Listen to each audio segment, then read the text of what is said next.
السلام عليكم ورحمة الله وبركاته. الأهلي بيضيف 3 نقاط مهمين جدا في سباق الدوري، وبيقترب رويدا من حسم البطولة قبل انتهائه.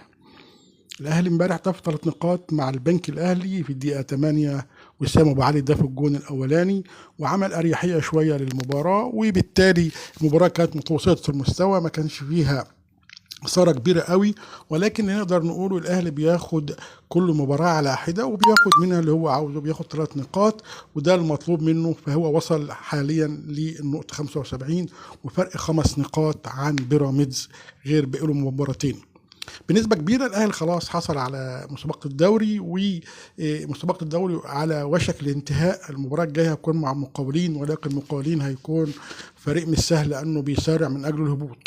ألف مبروك للأهلي وهارد لك للبنك الأهلي، ودايما بالتوفيق للكرة المصرية، والتوفيق دايما النهارده لمنتخبنا الوطني مع برجواي في